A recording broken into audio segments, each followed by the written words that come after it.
Jim, by Joseph Conrad, chapters 29 and 30. Chapter 29. This was the theory of Jim's marital evening walks. I made a third on more than one occasion, unpleasantly aware every time of Cornelius, who nursed the aggrieved sense of his legal paternity, slinking in the neighbourhood with that peculiar twist of his mouth, as if he were perpetually on the point of gnashing his teeth. But do you notice how 300 miles beyond the end of telegraph cables and mail-boat lines the haggard utilitarian lies of our civilization wither and die, to be replaced by pure exercises of imagination that have the futility, often the charm, and sometimes the deep hidden truthfulness of works of art? Romance had singled Jim for its own, and that was the true part of the story, which otherwise was all wrong. He did not hide his jewel. In fact, he was extremely proud of it. It comes to me now that I had, on the whole, seen very little of her. What I remember best is the even olive pallor of her complexion, and the intense blue-black gleams of her hair, flowing abundantly from under the small crimson cap she wore far back on her shapely head. Her movements were free, assured, and she blushed a dusky red. While Jim and I were talking she would come and go with rapid glances at us, leaving on her passage an impression of grace and charm and a distinct suggestion of watchfulness. Her manner presented a curious combination of shyness and audacity. Every pretty smile was succeeded swiftly by a look of silent repressed anxiety, as if put to flight by the recollection of some abiding danger. At times she would sit down with us, and, with her soft cheek dimpled by the knuckles of her little hand, she would listen to our talk. Her big clear eyes would remain fastened on our lips as though each pronounced word had a visible shape. Her mother had taught her to read and write. She had learned a good bit of English from Jim, and she spoke it most amusingly, with his own clipping boyish intonation. Her tenderness hovered over him like a flutter of wings. She lived so completely in his contemplation that she had acquired something of his outward aspect, something that recalled him in her movements, in the way she stretched her arm, turned her head, directed her glances. Her vigilant affection had an intensity that made it almost perceptible to the senses. It seemed actually to exist in the ambient matter of space, to envelop him like a peculiar fragrance, to dwell in the sunshine like a tremulous, subdued, and impassioned note. I suppose you think I am too romantic, but it is a mistake. I am relating to you these sober impressions of a bit of youth, of a strange, uneasy romance that had come in my way. I observed with interest the work of his, good fortune. He was jealously loved, but why she should be jealous, and of what, I could not tell. The land, the people, the forest were her accomplices, guarding him with vigilant accord, with an air of seclusion, of mystery, of invincible possession. There was no appeal, as it were. He was imprisoned within the very freedom of his power, and she, though ready to make a footstool of her head for his feet, guarded her conquest inflexibly, as though he were hard to keep. The very Tamb-Itam, marching on our journey upon the heels of his white lord, with his head thrown back, truculent and beweaponed like a janissary, with kriss, chopper, and lance, besides carrying Jim's gun, even Tamb-Itam allowed himself to put on the airs of uncompromising guardianship, like a surly, devoted jailer ready to lay down his life for his captive. On the evenings when we sat up late, his silent, indistinct form would pass and repass under the verandah with noiseless footsteps, or lifting my head I would unexpectedly make him out standing rigidly erect in the shadow. As a general rule he would vanish after a time without a sound, but when we rose he would spring up close to us as if from the ground, ready for any orders Jim might wish to give. The girl, too, I believe, never went to sleep till we had separated for the night. More than once I saw her and Jim through the window of my room come out together quietly and lean on the rough balustrade, two white forms very close, his arm about her waist, her head on his shoulder. Their soft murmurs reached me, penetrating, tender, with a calm, sad note in the stillness of the night, like a self-communion of one being carried on in two tones. Later on, tossing on my bed under the mosquito-net, I was sure to hear slight creakings, faint breathing, a throat cleared cautiously, and I would know that Tamb' Itam was still on the prowl. Though he had, by the favour of the white lord, a house in the compound, had taken wife, and had lately been blessed with a child, I believe that, during my stay at all events, he slept on the verandah every night. It was very difficult to make this faithful and grim retainer talk. Even Jim himself was answered in jerky, short sentences, under protest as it were. Talking, he seemed to imply, was no business of his. The longest speech I heard him volunteer was one morning when, suddenly extending his hand toward the courtyard, he pointed at Cornelius and said, "Here comes the Nazarene." I don't think he was addressing me, though I stood at his side. His object seemed rather to awaken the indignant attention of the universe. Some muttered allusions, which followed, to dogs and the smell of roast meat, struck me as singularly felicitous. The courtyard, a large square space, was one torrid blaze of sunshine, and bathed in intense light Cornelius was creeping across in full view, with an inexpressible effect of stealthiness, of dark and secret slinking. He reminded one of everything that is unsavoury. His slow, laborious walk resembled the creeping of a repulsive beetle, the legs alone moving with horrid industry while the body glided evenly. I suppose he made straight enough for the place where he wanted to get to, but his progress with one shoulder carried forward seemed oblique.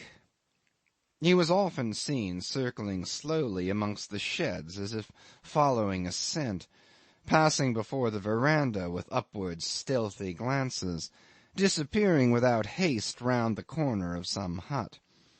That he seemed free of the place demonstrated Jim's absurd carelessness or else his infinite disdain, for Cornelius had played a very dubious part, to say the least of it, in a certain episode which might have ended fatally for Jim. As a matter of fact, it had redounded to his glory, but everything redounded to his glory, and it was an irony of his good fortune that he, who had been too careful of it once, seemed to bear a charmed life. You must know that he had left Doramin's place very soon after his arrival, much too soon, in fact, for his safety, and of course a long time before the war. In this he was actuated by a sense of duty. He had to look after Stein's business, he said, hadn't he? To that end, with an utter disregard of his personal safety, he crossed the river and took up his quarters with Cornelius. How the latter had managed to exist through the troubled times I can't say.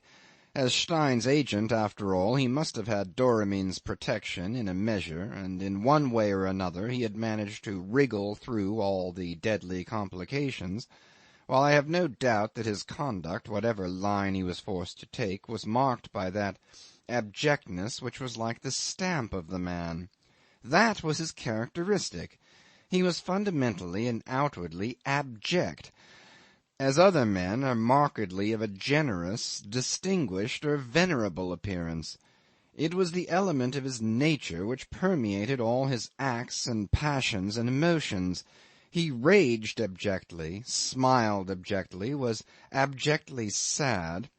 His civilities and his indignations were alike abject. I'm sure his love would have been the most abject of sentiments, but can one imagine a loathsome insect in love? And his loathsomeness, too, was abject, so that a simply disgusting person would have appeared noble by his side. He has his place neither in the background nor in the foreground of the story. He is simply seen skulking on its outskirts, enigmatical and unclean, tainting the fragrance of its youth and its naiveness. His position in any case could not have been other than extremely miserable, yet it may very well be that he found some advantages in it. Jim told me he had been received at first with an abject display of the most amicable sentiments. "The fellow apparently couldn't contain himself for joy," said Jim with disgust. "He flew at me every morning to shake both of my hands. Confound him! But I could never tell whether there would be any breakfast. If I got 3 meals in 2 days I considered myself jolly lucky, and he made me sign a chit for $10 every week. Said he was sure Mr. Stein did not mean him to keep me for nothing. Well, he kept me on nothing as near as possible, put it down to the unsettled state of the country, and made as if to tear his hair out, begging my pardon 20 times a day, so that I had at last to entreat him not to worry. It made me sick. Half the roof of his house had fallen in, and the whole place had a mangy look, with wisps of dry grass sticking out, and the corners of broken mats flapping on every wall. He did his best to make out that Mr. Stein owed him money on the last 3 years' trading, but his books were all torn, and some were missing. He tried to hint that it was his late wife's fault. Disgusting scoundrel! At last I had to forbid him to mention his late wife at all. It made Jewel cry. I couldn't discover what became of all the trade goods. There was nothing in the store but rats, having a high old time amongst a litter of brown paper and old sacking. I was assured on every hand that he had a lot of money buried somewhere, but of course I could get nothing out of him. It was the most miserable existence I led there in that wretched house. I tried to do my duty by Stein, but I had other matters to think of. When I escaped to Doremien, old Tunku Allang got frightened and returned all my things. It was done in a roundabout way, and with no end of mystery, through a Chinaman who keeps a small shop here. But as soon as I left the Bugis quarter and went to live with Cornelius, it began to be said openly that the Rajah had made up his mind to have me killed before long. Pleasant, wasn't it? And I couldn't see what there was to prevent him if he really had made up his mind. The worst of it was, I couldn't help feeling I wasn't doing any good either for Stein or for myself. Oh, it was beastly, the whole 6 weeks of it. Chapter 30. He told me further that he didn't know what made him hang on, but of course we may guess. He sympathized deeply with the defenceless girl at the mercy of that mean, cowardly scoundrel. It appears Cornelius led her an awful life, stopping only short of actual ill-usage, for which he had not the pluck, I suppose. He insisted upon her calling him father, "and with respect, too, with respect," he would scream, shaking a little yellow fist in her face. "I am a respectable man, and what are you? Tell me, what are you?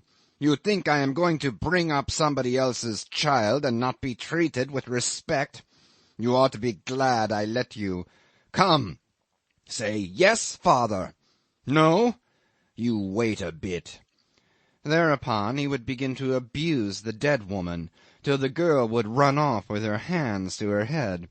He pursued her, dashing in and out and round the house and amongst the sheds, would drive her into some corner where she would fall on her knees, stopping her ears, and then would stand at a distance and declaim filthy denunciations at her back for half an hour at a stretch.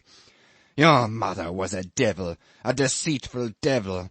And you too are a devil, he would shriek in a final outburst.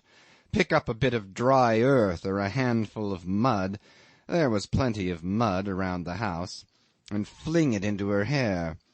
Sometimes, though, she would hold out full of scorn, confronting him in silence, her face sombre and contracted, and only now and then uttering a word or two that would make the other jump and writhe with the sting. Jim told me these scenes were terrible. It was indeed a strange thing to come upon in a wilderness. The endlessness of such a subtly cruel situation was appalling, if you think of it.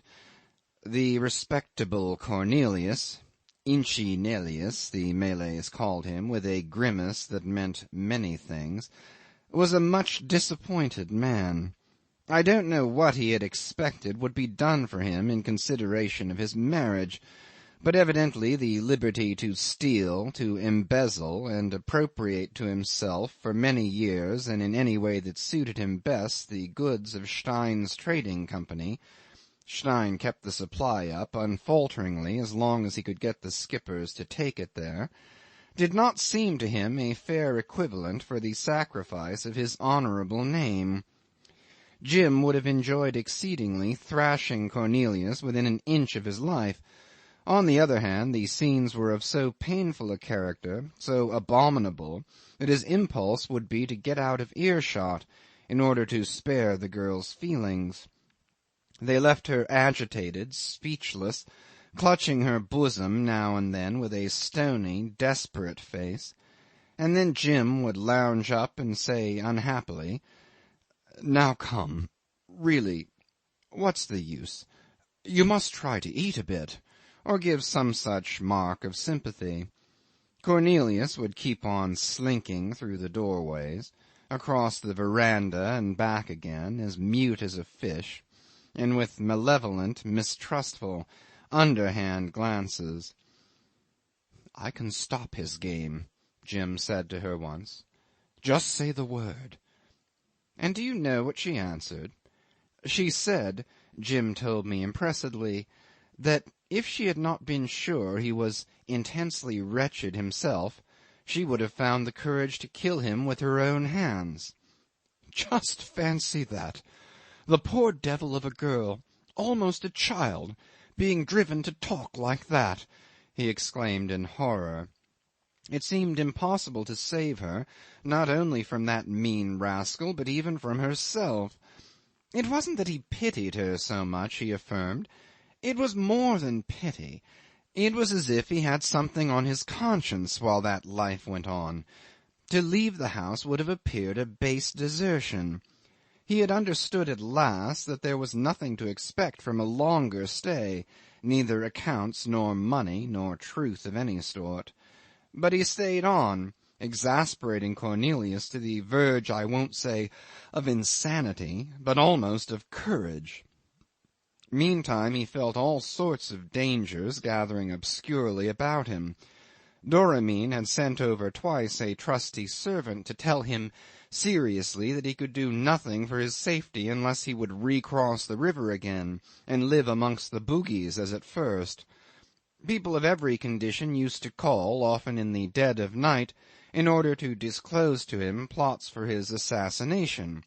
He was to be poisoned. He was to be stabbed in the bath-house.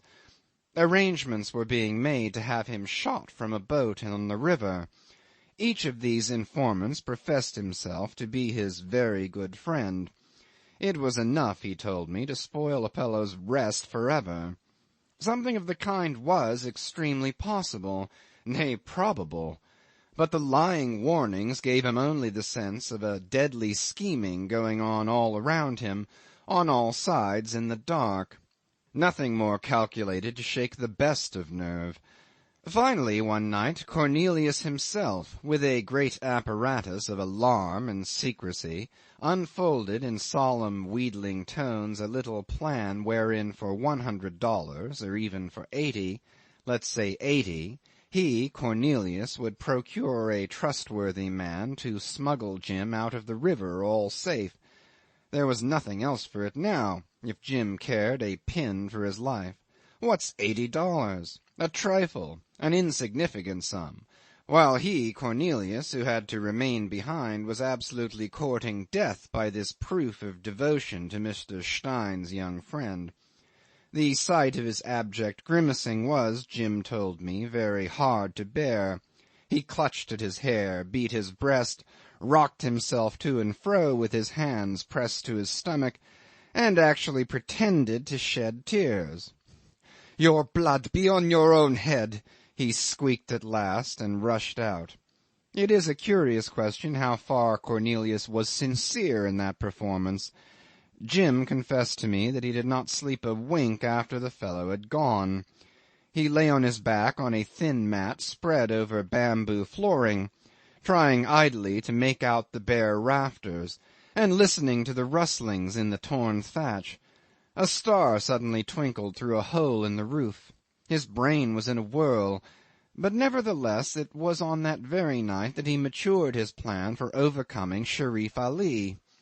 It had been the thought of all the moments he could spare from the hopeless investigation into Stein's affairs, but the notion, he says, came to him then all at once.